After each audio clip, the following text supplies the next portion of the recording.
আজকে রবিবার, আজকে খাসির মাংস রান্না করব। খাসির মাংসটাকে ধুয়ে নুন হলুদ ভালো করে মাখিয়ে রেখে দিয়েছি, আর চর্বিটাকে একটু গরম জলে ভাপিয়ে রেখে দিয়েছি।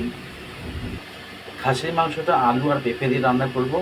নুন হলুদ মাখিয়ে রেখে দিয়েছি। কড়াইতে সরষের তেল দিয়েছি, তেলটা গরম হয়ে গেলে পেঁপে আর আলুগুলো একটু ভেজে নেব। আলু আর পেঁপেগুলো একসঙ্গে তেলের মধ্যে দিয়েছি, একটু ভেজে নেব।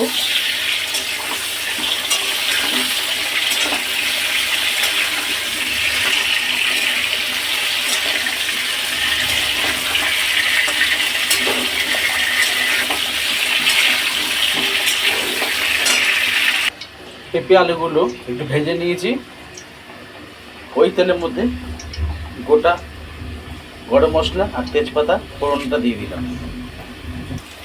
কুচানো পেঁয়াজটাও দিয়ে দিলাম, একটু লাল করে ভেজে নেব।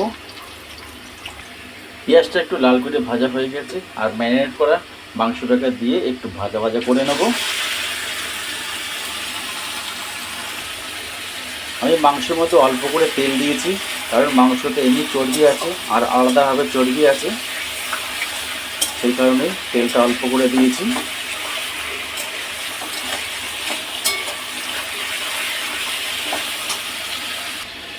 মাংসটা একটু ভাজা হয়ে এসছে, আমি এর মধ্যে আদা রসুন ধনে বাটাটা দিয়ে দিলাম।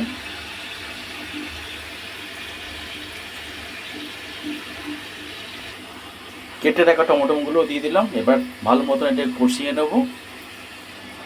হলুদ আর লঙ্কার গুঁড়োটা দিয়ে দিলাম এর মধ্যে, আর পেঁপেটাকেও দিয়ে দেবো, একটু দিয়ে নেড়ে চেড়ে নেবো। তারপর একটু সামান্য একটু নুন দেবো এতে। মশলাটা ভালো মতন কষানো হয়ে গেছে পেঁপের সাথে মাংসটাকেও। এবার আমি 10 মিনিটের জন্য লো ফ্লেমে ঢাকা দিয়ে রেখে দেবো। 10 মিনিট হয়ে এসছে, আমি একটু মাংসতে জল দিইনি, মাংস থেকে জল এসছে। আর একটু কষিয়ে নেওয়ার পরে আলু আর চর্বিটা দিয়ে দেবো, দিয়ে একটু কষিয়ে নেবো। এতে মশলাটা কষানো হয়ে গেছে মাংসের সাথে। এবার ভেজে রাখা আলুটাকেও দিয়ে দিলাম এর মধ্যে, চর্বিগুলোও দিয়ে দিলাম। আর একটুখানি কষিয়ে নেবো, আর মশলা জলটা এর মধ্যে একটু দিয়ে দেবো।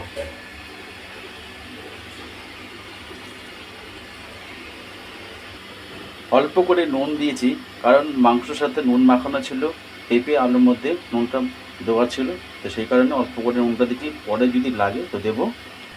এদিকে জল গরম বসিয়েছি, গরম জলটা এর মধ্যে দেবো আমি। মাংসটা ভালো মতন কষানো হয়ে এসছে, আর এতে একটু গরম জল দেবো। আলুগুলো পেঁপেগুলো প্রায় সেদ্ধ হয়ে এসছে, মাংসটা প্রায় সেদ্ধ হয়ে এসছে। মাংসটা ভালো মতন কষানো হয়ে গেছে। গরম জলটা এবার দিয়ে দেবো এর মধ্যে আমি।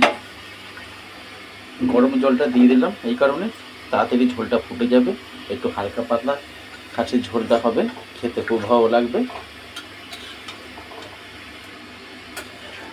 তো আপনারা এরকম করবেন, খুবই ভালো লাগবে, হালকা পাতলা, বেশি রিচ নয়।